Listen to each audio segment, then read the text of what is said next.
Hey everybody, I think we are live. Let me just wait for my great Facebook just told me that we are going live now. So awesome. We are live. Welcome to officially day 2, even though we are on a Monday. So I just want to say thank you for everyone for being patient with me. It's been a very challenging, honestly, it's been 2 weeks of being sick from allergy, head cold, that moved into a sinus infection, that moved into pneumonia. And so it's just been a lot of challenging events all kind of coming together, like, different sicknesses, and I just couldn't shake it. So I definitely was, every time I talked last week, I would just go into like a coughing fit. So I am better, almost better. I'm not fully better, but that's okay. I'm close enough. So if I cough, I apologize, but I am definitely feeling better now. And I'm excited to finish out the next 4 days with making yourselves the best athletes possible.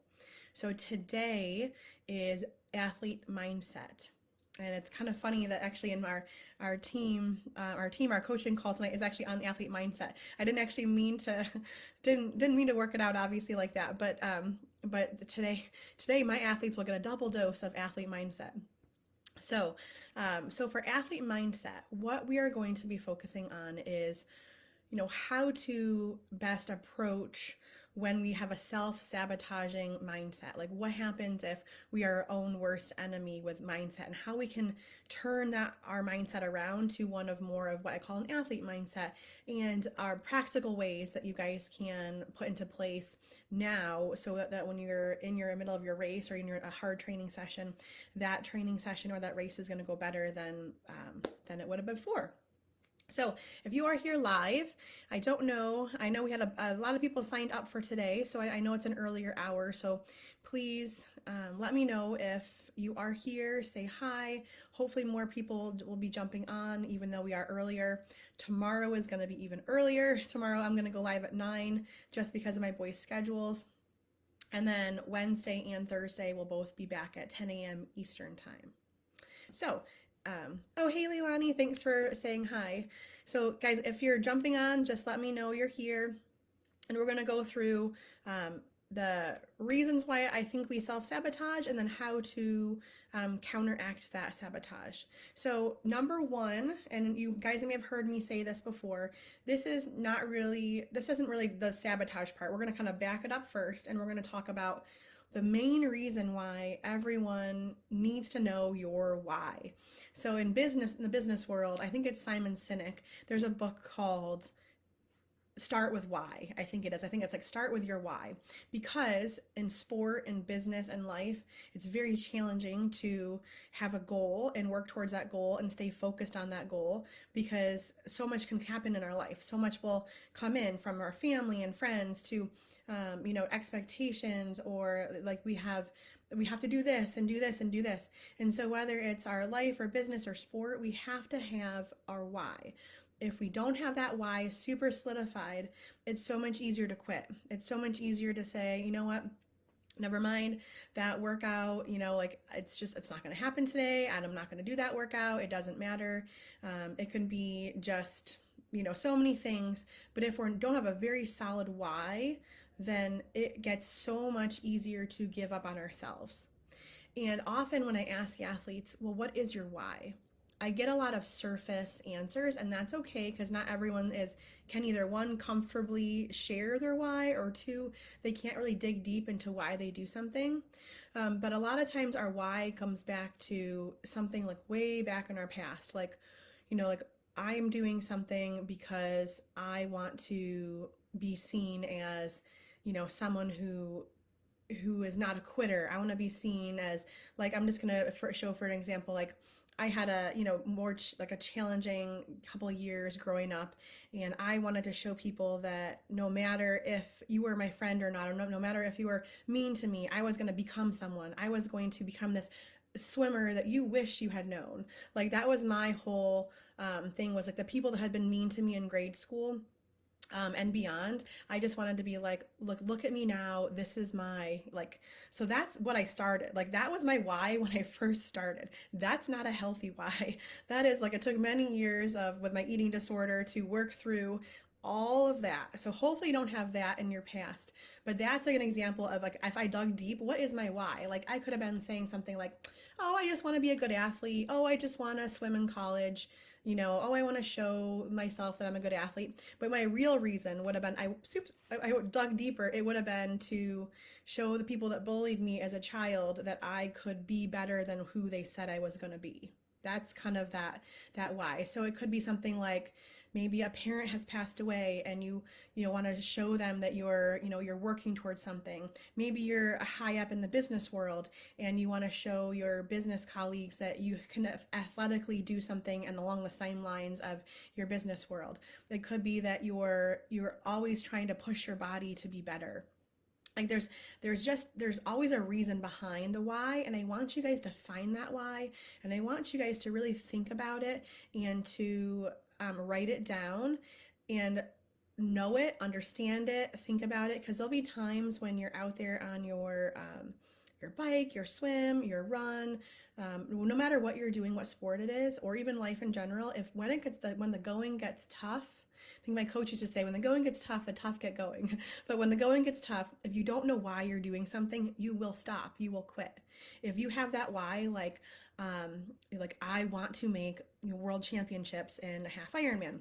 If you know that why, and you wake up in the morning and you're like, oh, I don't feel like working out today, but you tell yourself, my goal is to make world championships in that half Ironman, you're gonna more likely get out of bed. Whereas if you're like, no, don't really have a goal. I kind of want to do a half Ironman, but not sure if I want to. So it's going to be a lot harder to get up and out of bed if you don't have that goal, that why solidified in your mind. All right, so let's jump into the ways that we self-sabotage our mindset or our body. So I have 6 that I've written down. So first is going to be we compare ourselves to others. So we have what we call, especially in the business world, I hear it a lot. They call it the imposter syndrome. So you don't believe you're as good as someone else, or you're comparing yourself to someone who may be stronger or fitter or faster, has been doing this for a longer period of time, and it makes you feel less of an athlete. You're thinking to yourself, oh my gosh, well, that person has qualified for the Boston Marathon. This person has already made Kona, and here I am not living up to that same kind of expectation. But that is comparing yourself. Okay, that is that imposter syndrome of believing that you're not meant to be doing this endurance sport just because someone else may be better than you. So that's number 1. Number 2 is we expect ourselves to be perfect right out of the gate. We expect ourselves to be able to just jump into doing long distance triathlon, long distance cycling, swimming, running. It could be like, hey, I'm a good runner. Why can't I swim? Like, why is my stroke technique so poor? So just one of those things where it's like we expect ourselves to just jump into being good at something. So that's now the second way we self-sabotage ourselves. Number 3, we set unrealistic goals. So when we set our unrealistic goals, it could be something like, well, I'm going to run my first marathon and I'm going to Boston qualify. And you're thinking as a coach, I'd be like, well, let's get one under our belt before we decide we're going to Boston qualify. Unless maybe you're an elite like track and field athlete that we know can already, make a Boston qualifying time easily. But if you're just like, I'm going to Boston qualify my first go around at a marathon, you're potentially setting yourself up to be, have, just like, why am I not doing so well? Like every time you're training, like, oh, my paces aren't where they should be. What's wrong with me? So you're setting yourself up for this failure with this high expectation that you're just going to be perfect right out of the bat. Okay, next one is you have an all or nothing mindset. So athletes that have an all or nothing mindset tend to be, if I don't win this race, I may as well not be participating in this sport. Or if I'm not great the first go around, or if I can't get into open water the first go around and just swim, the next mile easily, then why should I even try? So there might be some I might be a little bit dramatic, like I might be reaching a little bit on those. But if we stop and look at ourselves and think to ourselves, do I have that all or nothing mindset? Am I giving myself some grace to not have to be perfect right out of the bat? Okay, that's number 4. Number 5, we throw in the towel too early. So maybe we've been, training, and we're just like nothing's going right. I'm not training well. I'm just gonna quit. I'm just gonna throw in the towel. And so that can happen to athletes, that they don't have that strong why, or they're frustrated with maybe some of these other saboteurs, the things that are sabotaging you that I've just kind of talked about come into play, and you're just like, you know what, I've had it, that's it, I'm done, no worries, just not gonna do this. And then number 6 kind of goes along with that first one of comparing ourselves to others, but it's caring what others think about us. So I know this is like one for me where back when I was in my 20s, when I really struggled with like, oh, I've got to be the best athlete. I've got to show everyone that I'm this great athlete. And I would just really care what other people thought about me. And of course, I want people to think I'm nice in general. Like I want people to be like, oh, she's a nice person, or she's a coach that understands what she's talking about. But I mean more of like, do you want everyone to like you or think that you're fast? And if they don't think you're fast, is it going to make you feel like less of a person? So often we try to, or we unknowingly, we're looking at someone else, or we're thinking, gosh, I need to be this faster athlete. I need to show these people or this person that I can do it. And so when we think about what others care before how we care about ourselves, first and foremost, that leads us down a path of feeling hurt, feeling disappointed when we may not live up to that expectation, or we may not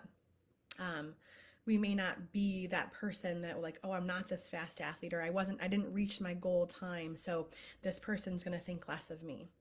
So all of these things, you could find yourself thinking, oh, I see myself in one. You can see yourself in all 6 of them. I think we all can say that we can pick from each of those kind of saboteurs and say that each of those we may find like a little like kernel of like, yeah, that sounds like me, or I've done that before. So how do we change this? How do we kind of reset our mindset to one of where we are more confident in ourselves, where we are not comparing ourselves to others, where we don't necessarily care what others think, if they think that we're a fast athlete, or does it matter if I'm fast or not? How can we best set ourselves up for success? So I've written down 10 ways that I want you guys to try, and one of them, 2 of them, however many you want to try. Okay, these are ways that you guys can switch that mindset. So I've written them down so I don't forget them. But we have number 1 is going to be believe that you are an athlete and that you belong. I often hear of new athletes, especially like ones that are either joining our team, one-on-one coaching, joining the free Facebook group, and they'll be like, I'm not really an athlete. And to me, an athlete is anyone that has a goal and is training for something.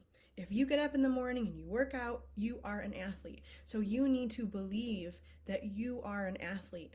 Because if you keep kind of like poo-pooing and saying, oh no, I'm not a runner, I'm not an athlete, all that does is kind of perpetuate that feeling of like you're not good enough. You aren't an athlete. You're going to compare yourself to someone else. Like that person's an athlete. That person's like a professional triathlete. I'm not a professional triathlete. That doesn't matter. You are still an athlete. So what I want you to do is look in yourself and think to yourself, do I consider myself an athlete? If yes, awesome. This one is checked off for you. If not, why don't you consider yourself an athlete? And what would it take for you to start thinking that you are an athlete? Because that is what I would want you to start with, is why are you not believing you're an athlete, and how can you start to think that you're an athlete? Doesn't matter if you're a triathlete, a runner, a swimmer, a cyclist, someone that just lifts weights, someone that's working towards a goal, you are an athlete. Okay, number 2, start from where you are now, not where you think you should be. If you think that you should be somewhere, then you're going to be setting yourself up for sadness, frustration. If you're hitting, say, times or paces or lifts, if we're talking about strength training, and you're just like, why am I not hitting these paces and times? But how about we look at where we are starting now, not where we think we should be. If we think like, hey, I used to be this great athlete, I should be back there, but you're not there, I want you to go ahead and stop yourself, be like, whoa, stopping myself. Here's where I am now. Yes, I used to be here, but I'm here now. So every expectation is going to be around where this person is right here and now, not where we think we should be just because maybe we used to be there or someone's told us we should be there. Whatever it is, we're not going to be here. We are here. So start focusing your expectations, your goals, your training around this person in this place right now, and stop trying to think about where we think we should be. Okay, do your best, not anyone else's best. This could be a best friend, it could be a sibling, it could be, looking at your coach, could be looking at a training partner. It's going to be your best, not anyone else's best. So when we stop comparing ourselves to others, so say like, hey, this one person swam in college and they, maybe they swim once or twice a week, but here you are swimming 5 times a week and you're still at a 2 minute per 100 pace and they're at a 1:30 and they swim once a week.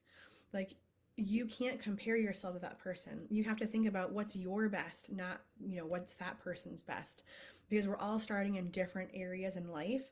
And the more we start to think about what's my best, what am I shooting for versus what does anyone else shoot for, then I think you're going to be so much happier. You're going to be able to be like, you're going to say to yourself, oh my gosh, look at, I was a 2 minute per 100, now I'm at a 155. Who cares that the other person's at a 130? You are focused on yourself, and that's going to give you so much more confidence when you start to think about what's my best, where am I starting with, not where anyone else is. Okay? Next one is you're going to train hard in all conditions. What tends to happen is if we're always training in perfect conditions, maybe you're inside training, maybe you're on a Peloton bike instead of biking outside, maybe you're in a pool versus open water, maybe you're challenging yourself, you think you're training hard, but you get outside and all of a sudden it's like, whoa, where did this wind come from? Where is this heat coming from? Or, oh my gosh, I have no idea how to train in this heat or train in open water with these waves. And what tends to happen is we get nice in our, almost like in a little training bubble where we're in a happy little environment, or we might feel like we're training hard, but we're not actually pushing our bodies. Number one, we're not physically pushing our bodies very hard, or two, we're pushing hard, but we're not pushing hard in the climate or conditions that we need to be pushed in. So what I want you to do is I want you to push yourself out of your comfort zone. Whether that means, hey, I've been riding my Peloton and I haven't been riding outside, I want you to get outside and ride outside and save the Peloton for maybe 1 ride a week, but then maybe 2 rides a week are outside. Maybe you're doing all your swims in the pool. Let's get you outside in the open water, start to experience the tougher conditions. Because what happens is when we work out hard in hard conditions, meaning you just climbed some hills you never thought possible, you gain so much confidence in your body's ability to withstand the hills and the heat and the open water. You just become so much more confident, and you're creating so many more neural connections every single time you're pushing your body past something that maybe before you weren't quite sure you could do. But every time you're pushing past that, you're creating those new neural connections, which the next time you hit a hill, the next time you're in open water, your brain is telling yourself, hey, you did this before, you can do this again. But if we're always safe in like a temperate climate, we're not pushing ourselves, we're not creating those new connections that are pushing ourselves and giving us the confidence to tell ourselves that we can do it. Okay, next one is one I really like to emphasize. This one is all about creating mantras. So a mantra is something where it's a quick saying, something that you will remind yourself that, of your why, of your goal, a saying that's going to help to push you through when, times are getting tough. And I like to wear bracelets. I like to have it written on your arm. Certainly in a race, it might sweat off if you've written it on your arm. But I know there are marathon companies that have, they can create like like bands that you can wear.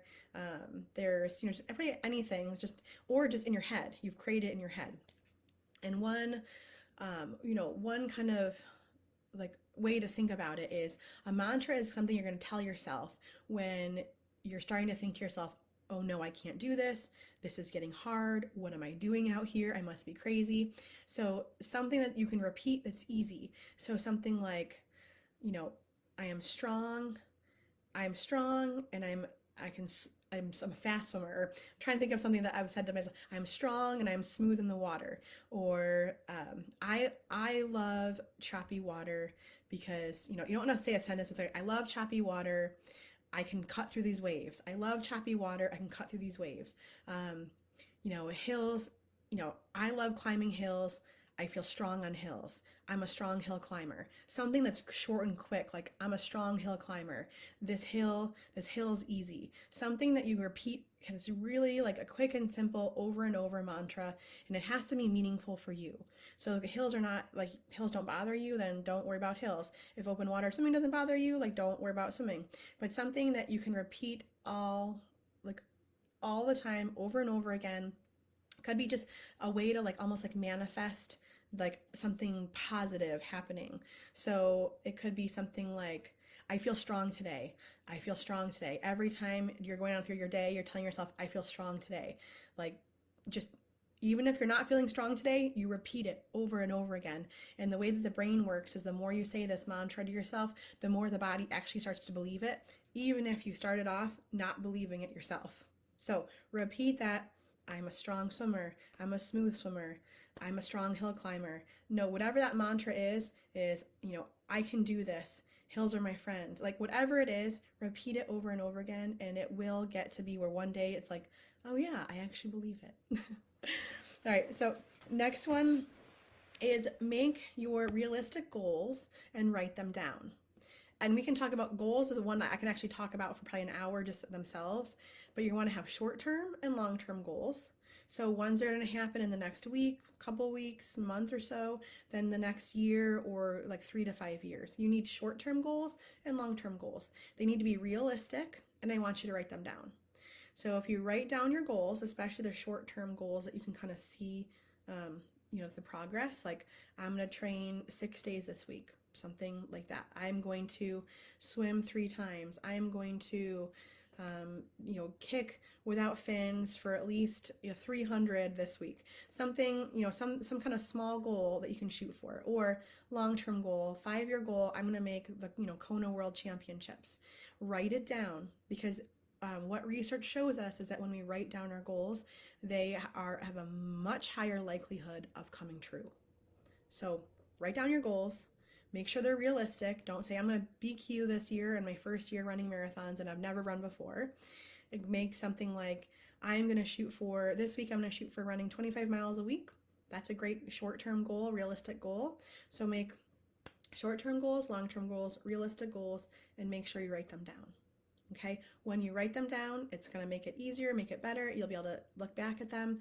And where it's going to help your mindset is that you're going to be hitting those small goals, which will in turn keep you motivated and keep creating those neural connections of showing yourself, I did it, I did it, I did it. And as you keep making these small goals moving forward, it just makes it that much easier for your body to believe that your bigger goals are realistic. Okay, next one is your gratitude. This is number 7. So being grateful or having gratitude. Whenever we take something for granted, so like we are never injured, maybe we never get sick, maybe we have a great job that allows us flexibility with training. Anytime we have something that's going right, it's easy to train. It's easy to be like, this is great, I'm doing great. But anytime we have a setback, it's very easy to fall into this like negative mindset, this more depressed mindset of, oh, like, why is this happening? Oh, this is just terrible. Like, I can't believe this is happening to me, that kind of thing.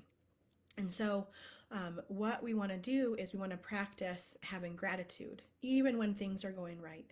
Because when we have our gratitude journal, a jar, we're writing things down and sticking them on our mirror. Like anytime that we can really focus on the things that we're grateful for, it makes your training, your life so much better, so much happier, because you're able to say to yourself, yes, I am I am doing this. I am grateful for it, because there are going to be days that you're going to be tired. Maybe you're sick, maybe you're injured, and you're going to look back at that gratitude, a journal or a jar, or you're putting things on the wall, and you're going to say to yourself, I'm grateful. I might be sick, I might be injured. I'm grateful for what I have. And that can really help to make you have a stronger mindset versus someone that always falls into this kind of like that pit of despair, like, oh, I'm injured again. What am I going to do? Like, instead of being like, you know what, I might have an ankle injury, but hey, I can go to the pool and I can swim. Or it doesn't have to be sports related, but it could be like, hey, I'm injured, but my children are healthy and they're keeping me happy. So finding ways and things in our life that we're grateful for and that we can really hold on to in rough times. I find gratitude is such a strong a force in our mindset. Okay, next one, we're going to keep a record of our training of our races. So say you're one of my athletes, we use Training Peaks, or there's Final Surge, or I think it's Today's Plan is one, or a Google document or an Excel spreadsheet. Like you're going to write down where you're training right now versus, maybe where you were last year versus where you're going to be next year. If you look back and you say to yourself, let's do cycling. Let's say last year I was riding 15 miles an hour for my basic everyday rides. This year I'm riding 16 miles an hour. Maybe next year you're going to be riding 17 miles an hour. And if you're thinking to yourself, 17 miles an hour, that's not that fast. There's athletes riding 23 miles an hour. Number one, we can stop ourselves and say we're not going to compare ourselves to someone. We're comparing ourselves to ourselves. Where are we now? And then we look back and we say, oh my gosh, well, just last year I've gained a whole mile per hour. So when we're able to see where we've been, we can see kind of the progression that we're going. It really helps you to be able to take that mindset of, oh, hey Doug, like oh, hey, woe is me, I'm only riding, say, 16 miles an hour, but hey, I started here. When you're able to look back at where you were to see where you are now, this really allows yourself to have a mindset of, wow, I did it. Look at how far I've come. So every time you're noticing that you're making these improvements, it gives yourself more confidence, creates those neural connections, which in turn are going to make you a stronger athlete, have a better mindset, because you're seeing that you are getting better over time. Okay, everything's always going to come back to the neural connections and making yourself more confident, making yourself, believe that you can do these things, seeing where you've come from, not comparing yourselves to others. But okay, we're going to keep going. I think we've got two more. So the next two are going to be about takes a little bit more work. Okay, so the first one is going to be working on a meditation or visualization kind of program or schedule. So this can be for athletes that need help with a very specific part of a race or training. Maybe it's open water swimming and they're getting nervous in open water. Maybe it's something that happens, maybe it's right before a hill. It could be maybe you get to the race and you always feel like your mindset is sabotaging you, like on race day, it's your hindrance, whereas like you've trained really well and that's all gone great, but you need that mindset on that day. So I've had athletes that have been able to put into practice a meditation and or visualization practice, meaning they might use a guided meditative app, something like, there's apps out there like Headspace and Calm, but there's also ones where you can find that are like sport specific, where you visualize your day going right. You visualize whatever that area of your sport that you're struggling with or you're not feeling super confident in, you're visualizing it. So when I was back in high school and then through college, our swim coach used to have us lay down in the library. I think that's the biggest room we could find, but he would have us visualize our race, visualize everything going right. We would, all this emotions have to be there, all the like all the senses, so that the smells, the sounds, how you felt, what you touched, you need to visualize. So if it's that hill, visualize, are you sweating, are your legs pushing, like, and visualize yourself pushing yourself up that hill, feel and see the pedals pushing, see yourself conquering that hill. Maybe you're in the open water and you get, nervous out there. Visualize yourself in that open water, stroke after stroke, pushing yourself through. Because what research has shown is that when we have a visualization practice, or we visualize the thing happening the right way over and over again, it actually will help to, when that time comes, to push yourself from where maybe you were thinking of like, oh my gosh, it's wavy and choppy, I can't do this, to all of a sudden your body, your brain has been created a new neural pattern to say, I can do this. So I would encourage yourself, or encourage you guys to think about, can I visualize whatever I'm struggling with? Can I visualize it in a way that I can see myself doing it correctly, or see myself conquering that fear, and make it a practice? Maybe even, give yourself a goal of like, hey, for the next 10 days, I'm going to set aside just 5 minutes at night, or 5 minutes in the morning. I'm gonna wake up in bed in the morning 5 minutes early, and then you're gonna visualize for 5 minutes doing that same thing correctly over and over again.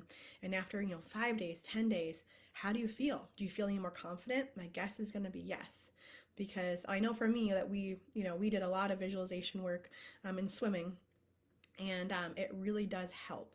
So I can just say at least it helped for me. So if you guys are struggling with something, think about doing a meditation kind of practice, or a visualization practice, kind of just depending on whichever way you want to think about it. And then the last one is going to be seek professional help from someone who's other than me. Like, hi, I'm certainly not a qualified psychiatrist, psychologist, social worker, any of the people that provide mental health kind of capabilities. There's a lot of great sports psychologists out there.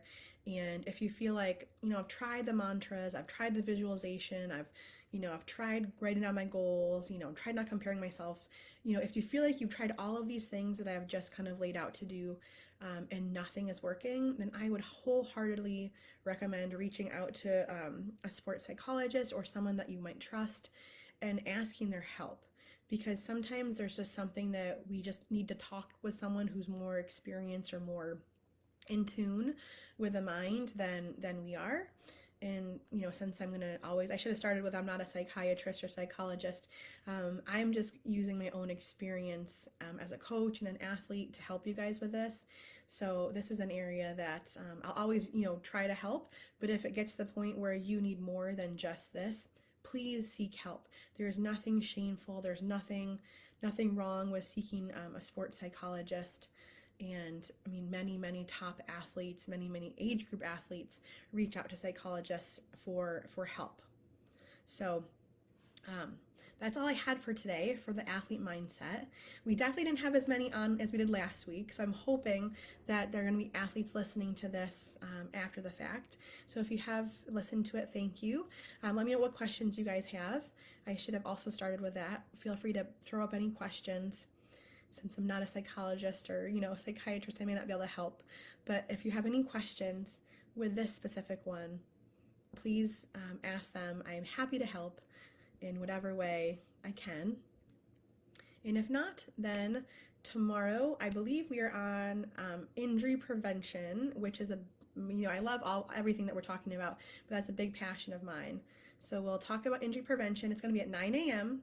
just because of my boys' schedule, and maybe I'll post something in the group just as a reminder, or I'm going to send out an email too. I'm going to, after I'm finished, I'm going to upload the guidebook page for mindset, and then we'll send out an email as well if you're in our email list. So I realized there was a lot of talking on my end. I hope I didn't talk too much, but I'm going to jump off since I don't see any questions popping up. And for my athletes that may be watching or watching this, we are going to talk mindset again tonight. So I hope you all have a wonderful day, and I will talk to you guys later. Okay, bye.